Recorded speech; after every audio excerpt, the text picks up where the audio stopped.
Allô.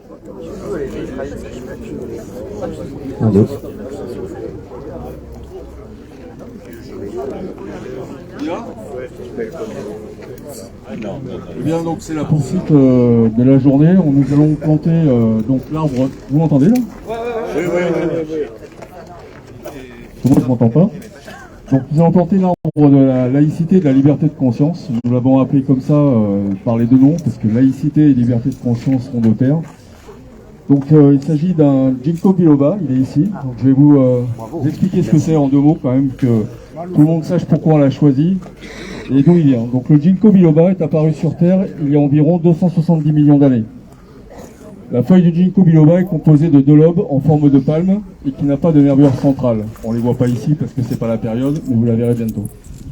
Ces feuilles en forme d'éventail sont de couleur vert clair et brillant en été. À l'automne, le feuillage caduque prend une teinte jaune d'or. Et quand ça tombe sur le sol, on l'appelle aussi l'arbre aux mille écus, puisque ça forme un tapis d'or. Le ginkgo biloba pousse dans tous les sols, même calcaires, jusqu'à 1800 mètres d'altitude. Il est peu sujet aux maladies, résiste bien à la sécheresse, semble parfaitement adapté au changement climatique. Il est peu sensible à la pollution atmosphérique et la radioactivité. Après l'explosion de la bombe d'Hiroshima, un ginkgo biloba planté à 1 km à peine du point zéro s'est remis à bourgeonner sans aucune déformation majeure et encore debout aujourd'hui. Il a été planté en Europe en 1730 et arrive en France, à Montpellier, en 1778. Le ginkgo biloba de Montpellier, c'est le plus vieux ginkgo biloba d'Europe. Et un ginkgo biloba peut vivre jusqu'à 3000-3500 ans. Donc il contient des actifs antioxydants très bénéfiques dans le traitement de nombreuses affections.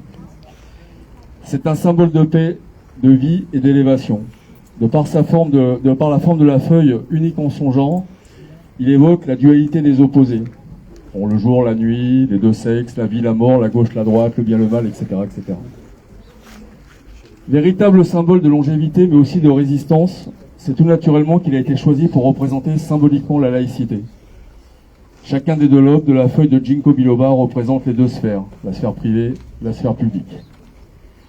Il représente aussi la séparation de l'Église et de l'État sur laquelle est fondée la laïcité, le tout formant société. À Perpignan, le 7 décembre 2013, a été écrit et adopté en séance plénière la Charte universelle de la laïcité que vous pouvez consulter sur les murs de nos temples. La charte est imprimée sur une feuille de biloba. Mon très cher frère Georges, Madame la Présidente du Conseil départemental, mes très chers frères, mes très chères sœurs, Mesdames, Messieurs, j'ai pu extraire de cet arbre la planche que je viens de vous lire sans avoir à le débiter.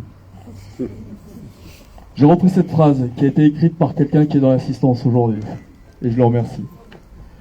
Nous allons maintenant lancer la capsule temporelle dans laquelle sont conservés tous les discours de ce jour, ainsi que l'article 1 de notre Constitution que je vous rappelle ici. La franc-maçonnerie, institution essentiellement philanthropique, philosophique et progressive, a pour objet la recherche de la vérité, l'étude de la morale et la pratique de la solidarité. Elle travaille à l'amélioration matérielle et morale, au perfectionnement intellectuel et social de l'humanité. Elle a pour principe la tolérance mutuelle, le respect des autres et de soi-même, la liberté absolue de conscience. Considérant les conceptions métaphysiques comme étant du domaine exclusif de l'appréciation individuelle de ses membres, elle se refuse à toute affirmation dogmatique. Elle attache une importance fondamentale à la laïcité et elle a pour devise liberté, égalité, fraternité. Je vous prie, mon très cher frère Georges, Madame la Présidente du Conseil départemental, de bien vouloir, après peut-être un discours peut-être que vous voulez faire, petit mot. Comme vous voulez. Alors, donc on va jeter les premières pelletées de terre, donc elles sont là. J'ai préparé un petit tertre exprès pour vous. Donc sur les racines de cet arbre, et une fois que ce sera fait, je proposerai à chacun d'entre vous d'utiliser les truelles qui sont sur l'état de terre pour chacun jeter une truellée sur cet arbre.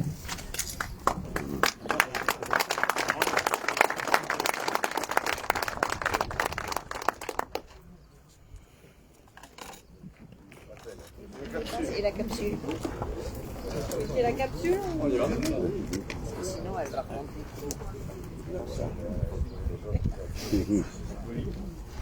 Ça vient après.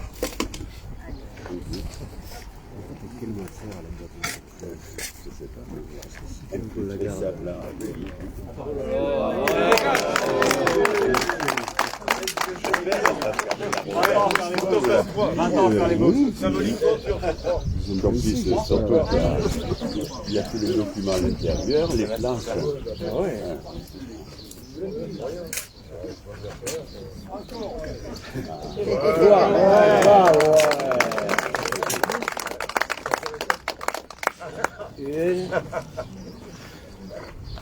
On va laisser remplir et puis après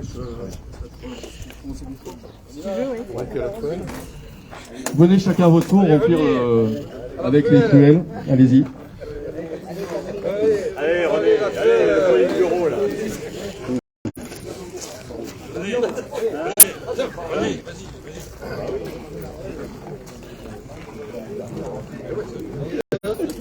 a par là aussi. C'est pas un problème. Vous voulez prendre les pelles?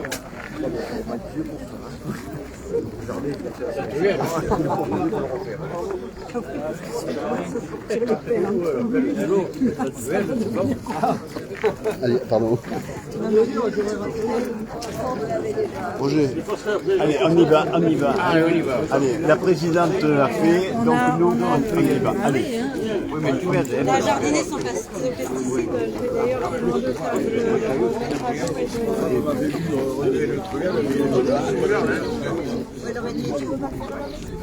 Oui, j'ai jardiné Puis après un petit peu, mais on n'a pas beaucoup d'espace au jardin.